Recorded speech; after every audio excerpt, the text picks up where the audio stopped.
Hi friends, कैसे हैं आप लोग। मेरा नाम है अमित और आप देख रहे हैं मेरा channel new era physics classes को। फ्रेंड्स, जो आज की वीडियो है हमारी वो है हैमिल्टोनियन एंड लैग्रांजियन के ऊपर, यानी आप लैग्रांजियन एंड हैमिल्टोनियन भी कह सकते हैं। तो मैं आज आपको बहुत ही बेसिक चीज़ें बताऊंगा जो क्लासिकल मैकेनिक्स में होती है और जेस्ट के लिए और नेट जेआरएफ के लिए काफ़ी यूज़फुल मानी जाती है। तो आप मेरे सभी बातों को ढंग से सुनेंगे और अगर आप लिख पाएंगे तो कहीं पर लिख लीजिएगा, ठीक है। तो सबसे पहली बात है यहाँ पर डिग्रीज ऑफ फ्रीडम को लेकर। बहुत सारे स्टूडेंट को पता भी होगा डिग्रीज ऑफ फ्रीडम क्या होता है, अगर उन्होंने क्लासिकल मैकेनिक्स अगर उनके बीएससी लेवल पर होगा तो। सो डिग्रीज ऑफ फ्रीडम क्या होता है? Degrees of freedom minimum number of independent coordinates required to specify और कन्फिगर द सिस्टम। यानी अगर मुझे सिस्टम के बारे में कंप्लीट स्टडी करनी है तो मैं सबसे पहले उसके डिग्रीज ऑफ फ्रीडम पे नज़र मारूंगा और डिग्रीज ऑफ फ्रीडम ही मुझे सारी नॉलेज दे देगा। हम उसके बाद उसके सिस्टम की और भी क्वांटिटीज़ पे स्टडी करते हैं। सो अगर सिस्टम में मेरे पास सिंपल एक पार्टिकल है, केवल सिंगल पार्टिकल है, तो you need a 3 coordinate to specify और कन्फिगर द सिस्टम। तो ध्यान रखिएगा 1 पार्टिकल, 2 पार्टिकल और 3 पार्टिकल के लिए डिग्रीज ऑफ फ्रीडम मैंने यहाँ लिखा हुआ है। तो आप इसे आपको पता भी होगा, आप इसे ध्यान भी रखेंगे, ठीक है। और अगर रिजिड बॉडी है, रिजिड बॉडी के लिए हमेशा ही 6 डिग्रीज ऑफ फ्रीडम की रिक्वायरमेंट होती है इन 3D। लेकिन अगर हम इन जनरल बात करते हैं फॉर डी डायमेंशनल स्पेस, जैसे 4D स्पेस या 5D स्पेस में पूछ लेता है, तो आप डायरेक्टली इस फॉर्मूले की मदद से डिग्रीज ऑफ फ्रीडम फाइंड कर सकते हैं। तो ये ध्यान रखिएगा कि अगर मेरे पास डी स्पेस दिया है तो डिग्रीज ऑफ फ्रीडम मैं इस फॉर्मूले से फाइंड कर लूँगा। और अगर मेरे पास रिजिड बॉडी है और रिजिड बॉडी के लिए पूछा जाता है degrees of freedom in D dimensional space, तो आप इस फॉर्मूले की डायरेक्ट मदद से आप कैलकुलेट कर पाएंगे। देखिए ये यहाँ पर ये डी जो है आपको यहाँ से पता चलेगा कौन से डी डायमेंशनल में आप फाइंड कर रहे हैं। एन का मतलब है नंबर ऑफ पार्टिकल्स, ठीक है। यहाँ पर आप देख सकते हैं एन पार्टिकल। तो अगर 3 पार्टिकल है और 4 डायमेंशनल स्पेस में है तो आप डायरेक्टली इस फॉर्मूले की मदद से आप डिग्रीज ऑफ फ्रीडम आसानी से कैलकुलेट कर पाएंगे, ठीक है। तो बढ़ते हैं अपने नेक्स्ट पेज पे। सो नेक्स्ट पेज है दोस्तों, वो है Euler Lagrange equation of motion. देखिए आपको पता होगा कि अगर मेरे पास कोई ऐसा सिस्टम है जिसमें कुछ कॉम्प्लेक्स कोऑर्डिनेट्स यूज़ होते हैं, जैसे 4 कोऑर्डिनेट, 5 कोऑर्डिनेट, क्योंकि डिग्रीज ऑफ फ्रीडम तो कितना भी हो सकता है, 7 भी हो सकता है, 6 भी हो सकता है। तो यानी मुझे उतने ही कोऑर्डिनेट्स की रिक्वायरमेंट होती है। तो हम उस केस में डायरेक्टली जो हम न्यूटोनियन मैकेनिक्स में यूज़ करते हैं एक्स वाई जेड के टर्म्स में, वो नहीं कर पाएंगे। इसमें मुझे Euler Lagrange equation of motion को यूज़ करना पड़ेगा। तो 2 तरह के होते हैं Euler Lagrange equation of motion for conservative system और एक नॉन कंजर्वेटिव सिस्टम। अभी जो आपके लेवल पर है जेस्ट के सिलेबस में वो है कंजर्वेटिव सिस्टम के ऊपर। तो Euler Lagrange equation for conservative system ये होता है, यहाँ मैंने लिखा है डी अपॉन में D T del L over में del Q dot minus del L over del q. यहाँ पर क्यू डॉट क्या है, यहाँ क्यू क्या है, यहाँ पर आपको ध्यान रखना है क्यू का मतलब है वो जनरलाइज कोऑर्डिनेट, ठीक है। तो जनरलाइज कोऑर्डिनेट जैसे आर थीटा फाई भी हो सकता है, रो फाई जेड भी हो सकता है और एक्स वाई जेड भी हो सकता है। तो ये क्यू जो है, q stands for generalise coordinate, वो आप क्वेश्चन में पढ़ के इजीली कंपेयर कर सकते हैं, ठीक है। अब यहाँ पर del L over del Q dot का मतलब होता है पी, जिसे हम कहते हैं जनरलाइज्ड मोमेंटा, ठीक है। और del L over del q मतलब पी डॉट यानी टाइम डेरिवेटिव ऑफ मोमेंटम, जो कि आपको पता होगा फोर्स के बराबर ही होता है, ठीक है। अब यहाँ पर अलग अलग लैग्रांजियन मैंने लिखे हैं, आप इसको डायरेक्टली कहीं पर लिख लीजिए अपने नोट में कि अगर स्फेरिकल पोलर कोऑर्डिनेट की अगर हम बात करते हैं तो जो लैग्रांजियन जनरली लिखा जाता है वो इस फॉर्म में लिखा जाता है, आर थीटा फाई के टर्म्स में होता है और वी आर थीटा फाई दिया होगा क्वेश्चन में, तो आप लैग्रांजियन डायरेक्टली इस फॉर्मूले की मदद से लिख पाएंगे। सिमिलरली सिलेंड्रिकल कोऑर्डिनेट के लिए आप ये लिख लीजिए रो फाई जेड, रो मैंने रो की जगह यहाँ आर यूज़ किया है और रो फाई जेड के लिए है ये, ठीक है। यहाँ पर ये आर होगा और प्लेन पोलर कोऑर्डिनेट के लिए मैंने यहाँ पर ये लिखा है, यानी 2D प्लेन पोलर कोऑर्डिनेट के लिए भी ये लैग्रांजियन आप लिख सकेंगे, ठीक। अब बात करते हैं Lagrangian equation in electromagnetic field. तो इन जनरल जो फोर्स होता है, आपने पढ़ा होगा लॉरेंट्ज फोर्स, तो जो फोर्स होता है किसी चार्ज पार्टिकल पे ईएम फील्ड में, वो F is equal to q E plus q v cross B के बराबर होता है, ठीक है। तो जो जनरलाइज फोर्स आप लिखेंगे, जनरलाइज फोर्स आप इस फॉर्म में लिखेंगे, ठीक है। क्यों? क्योंकि इस केस में कंजर्वेटिव जो है वो कंजर्वेटिव फोर्स नहीं है, इसीलिए ये कंजर्वेटिव फोर्स होता है। जनरलाइज फोर्स जब हम लिखेंगे तो वो इस फॉर्म में हम लिखेंगे, ठीक है। और ये जो है ये लैग्रांजियन का एक्सप्रेशन होता है, kinetic energy minus potential energy even potential, और जो पोटेंशियल है वो वेलोसिटी डिपेंडेंट है, ठीक है। जो इलेक्ट्रोमैग्नेटिक फील्ड के केस में जो पोटेंशियल होता है वो वेलोसिटी डिपेंडेंट पोटेंशियल होता है। और जो लैग्रांजियन आता है मेरे पास वो ये आता है, यहाँ पर जो फाई है, फाई का मतलब है स्केलर पोटेंशियल, ए का मतलब है वेक्टर पोटेंशियल, वी का मतलब है पोटेंशियल वेलोसिटी, क्यू का मतलब चार्ज, ठीक है। तो ये लैग्रांजियन है इलेक्ट्रोमैग्नेटिक फील्ड के केस में।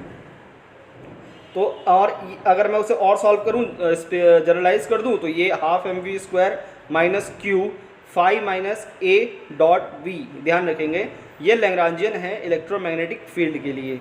नेक्स्ट है टॉपिक क्लासिकल में जो मैं आज डिस्कस करने जा रहा हूँ वो है गेज ट्रांसफॉर्मेशन। गेज ट्रांसफॉर्मेशन जो है उसमें हम क्या करते हैं, बहुत ही स्मॉल वेरिएशन ऐड करके देखते हैं। अगर उस वेरिएशन के ऐड करने से पोटेंशियल्स चेंज नहीं होते हैं तो उन्हें हम गेज ट्रांसफॉर्मेशन कहते हैं, और उन पोटेंशियल्स को बोलते हैं गेज इनवेरिएंट पोटेंशियल्स।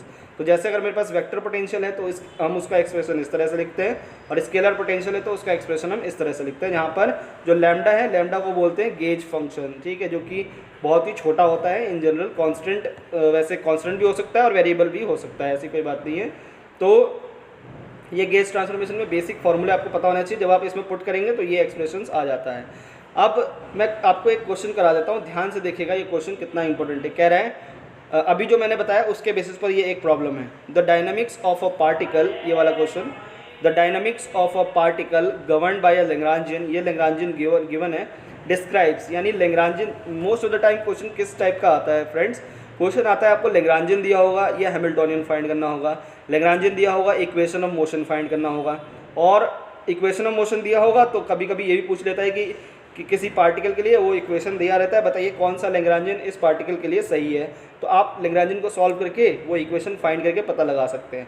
वैसे ही मुझे ये लैग्रांजियन दिया हुआ है, मुझसे पूछ रहा है कि जो पार्टिकल जो है इस लैग्रांजियन के अंदर है तो किस टाइप का मोशन करेगा, undamped harmonic oscillator, undamped harmonic oscillator with time dependent frequency, damped harmonic oscillator और फ्री पार्टिकल। तो मुझे इन चारों में से कोई एक सही बताना है, तो उसके लिए मुझे क्या करना पड़ेगा, Euler Lagrange equation of motion का यूज़ करके इक्वेशन ऑफ मोशन फाइंड करना होगा, ठीक है। तो अब मैं इसका फाइंड करता हूँ, देखिए मैंने नेक्स्ट पेज पे किया है। तो Euler Lagrange equation of motion आपको पता है ये होता है डी अपॉन में डी टी, ये टी है दोस्तों, ये आर नहीं है, ये टी है, डी अपॉन में D T del L over del X dot, क्योंकि आपको पता है जो लैग्रांजियन दिया हुआ सिंपल एक्स के टर्म्स में दिया हुआ है, यानी particle confined in a one direction, उसके लिए डिग्रीज ऑफ फ्रीडम एक ही की रिक्वायरमेंट है।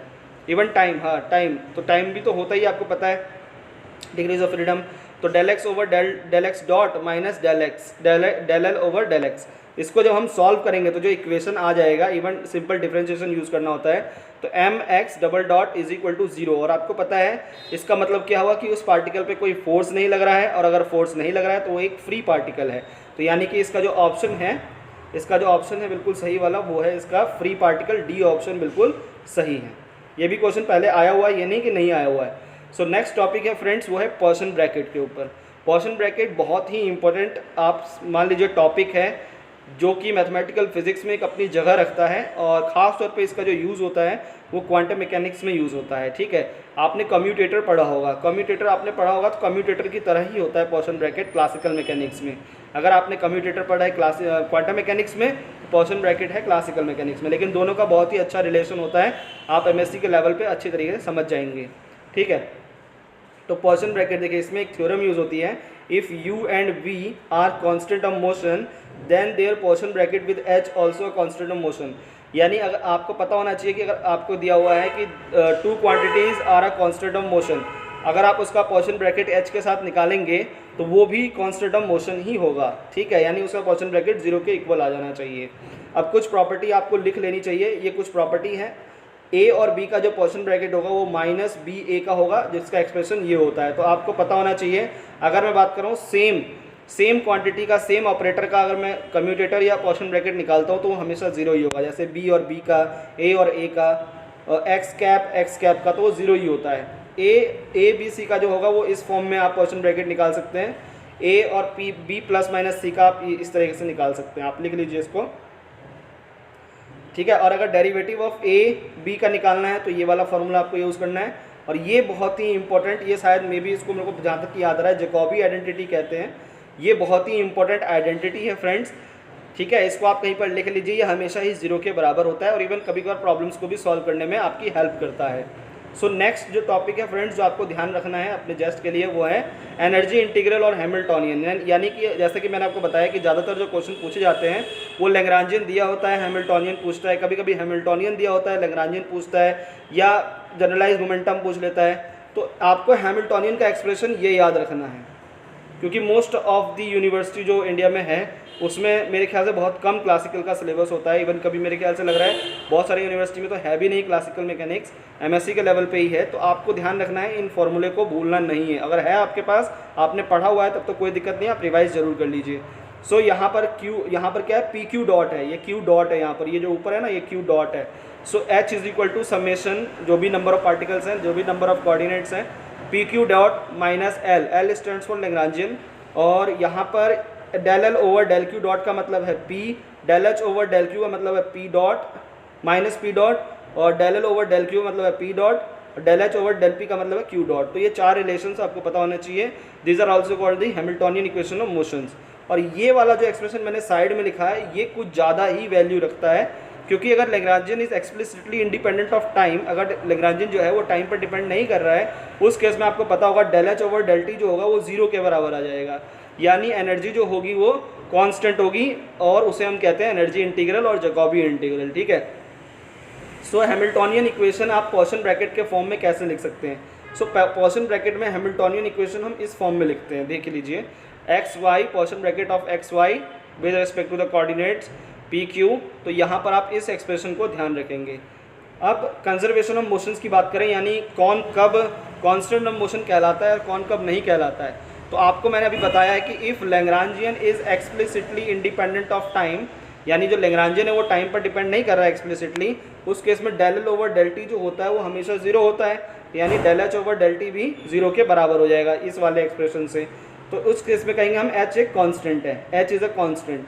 So velocity does not contain the velocity does not contain in potential, potential does not contain the velocity term, यहाँ पर potential आएगा, potential does not contain the velocity term, तो हम उस case में कहेंगे वो conservation of motion है, conservation मतलब constant of motion होगा।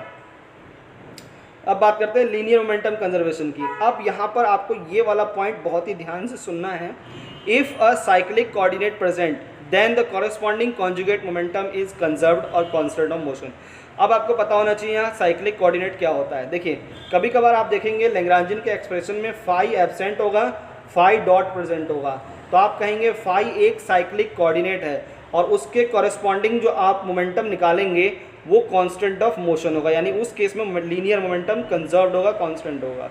ये बात आप ध्यान रखेंगे। जैसे आपने लैग्रांजियन की तरफ देखा, लैग्रांजियन में फाई डॉट तो प्रेजेंट है लेकिन फाई प्रेजेंट नहीं है, फाई एब्सेंट है, तो उस केस में बोलेंगे फाई एक साइक्लिक कोऑर्डिनेट है और उसके कॉरेस्पॉन्डिंग जो मोमेंटम होगा वो एक कांस्टेंट ऑफ मोशन कहलाएगा। ठीक है, सो यहाँ पर आप देख सकते हैं, यह भी मैंने दोबारा बता दिया है, क्योंकि अगर मैं बोलता हूँ Q इज़ एब्सेंट, जैसे अब मैं इन जनरल बता रहा हूँ, if Q is a coordinate और उसमें Q एब्सेंट है तो del L over del Q तो हमेशा 0 ही होगा, और del L over del Q क्या होता है, P डॉट। अब अगर P डॉट 0 है तो यानी P जो होगा वो कांस्टेंट होगा, सो उसे हम बोलेंगे वो एक कांस्टेंट ऑफ मोशन है। अब मैं आपको कुछ क्वेश्चंस कराता हूँ। देखिए, जस्ट 2013 का क्वेश्चन है ये। If the portion bracket x P, यहाँ पर ब्रैकेट जो है वो कर्ली ब्रैकेट में लिखा हुआ है, कोई दिक्कत नहीं है, -1 then the portion bracket this, इसकी एक्सप्रेशन बतानी है हमें, कुछ नहीं है, प्रॉपर्टी आपको यूज़ करना है x² + p। तो हम इसे लिख सकते हैं दो अलग अलग पोर्शन ब्रैकेट्स में। अब ये जो है ये सेम कोऑर्डिनेट्स के लिए है तो हमेशा 0 ही होगा, और इसको फिर हमने यहाँ पे एक और प्रॉपर्टी लगा सकते हैं। तो इस केस में जो आंसर है वो 2x है, तो आपको 2x पे टिक लगाना था। ठीक है, सो नेक्स्ट की अगर हम बात करते हैं, नेक्स्ट क्वेश्चन है मेरे पास जस्ट 2014 का क्वेश्चन, कह रहा है a dynamical system with 2 generalised coordinate q1 and q2 has a Lagrangian. ये लैग्रांजियन आपको गिवन था। ठीक है, if p1 and p2 are the corresponding generalised momenta the Hamiltonian is, आपको हैमिल्टोनियन बताना है इसमें। अब आपको हैमिल्टोनियन का एक्सप्रेशन तो पता ही होना चाहिए, ये होता है, आपको पता है हैमिल्टोनियन का एक्सप्रेशन। अब मेरे को यहाँ पर क्योंकि 2 कोऑर्डिनेट्स और 2 मोमेंटम दिया हुआ है तो इसलिए मैं जो लिखूंगा वो इस फॉर्म में लिखूंगा, समेशन का यूज़ करके। ठीक है, अब मुझे निकालना है क्या, क्योंकि क्वेश्चन में P1 और P2 की वैल्यू नहीं दी हुई है, तो मैं P1 और P2 की value in terms of Q dot निकाल लेता हूँ। मेरे पास एक एक्सप्रेशन है जो कि मैंने आपको अभी पीछे बताई थी। जो P1 होता है वो del L over del Q dot होता है, मतलब P जो होता है वो del L over del Q dot. तो जब हम ऊपर जो लैग्रेंजियन का एक्सप्रेशन दिया था उसको डिफ्रेंशिएट कर देंगे with respect to Q dot, मेरे पास आ जाएगा क्यू ये 2q डॉट, तो यहाँ से Q1 डॉट का एक्सप्रेशन आ जाएगा P1/2। सिमिलरली सेकंड के लिए करेंगे तो P2/2, और इसको हम पुट करेंगे हैमिल्टोनियन वाले एक्सप्रेशन में, तो जो आंसर आ जाएगा वो H is equal to P1² + P2²/4, और आंसर था इसका P1², आंसर ए था इसका। ठीक है, सो आपको ध्यान रखना है, कुछ और भी क्वेश्चंस की प्रैक्टिस कर लेनी है। अभी के लिए मैं इतना ही बता पाऊंगा। नेक्स्ट वीडियो में आपको क्लासिकल के पता चलेगा कैनोनिकल ट्रांसफॉर्मेशंस के बारे में, और किस तरह से आप बहुत ही जल्दी कैनोनिकल ट्रांसफॉर्मेशन को पहचान पाएंगे कि जो गिवन ट्रांसफॉर्मेशन है वो कैनोनिकल है या नहीं है, अगर है तो कब होगा। सो और भी क्वेश्चंस कर लीजिए जस्ट के प्रीवियस ईयर के क्वेश्चन पेपर में देख के। तो अगर प्रॉब्लम आ रही है तो नीचे आप कमेंट सेक्शन में लिख देंगे सर मुझे इस क्वेश्चन में प्रॉब्लम आ रही है, यानी तो आप मुझे मेल भी कर सकते हैं, और अगर आप ट्विटर पर हैं तो ट्विटर पर वो क्वेश्चन पोस्ट कर दीजिए टैग करके मेरे को, मैं वहाँ पर आपका सोल्यूशन दे दूंगा। और अगर आपको ये शीट चाहिए तो आप ट्विटर पर फॉलो कर लीजिए, मैं इस शीट की जो इमेजेस हैं वो मैं वहाँ शेयर कर देता हूँ। सो अभी के लिए इतना ही। जाने से पहले दोस्तों चैनल को सब्सक्राइब कर लीजिए, वीडियो को लाइक कर लीजिए, और दोस्तों के साथ ज़्यादा से ज़्यादा शेयर कर लीजिए, क्योंकि उनका भी एग्ज़ाम काफ़ी नज़दीक है, आपका भी है एग्ज़ाम। सो पढ़ते रहिए। Best of luck for your upcoming examination. Goodbye, take care.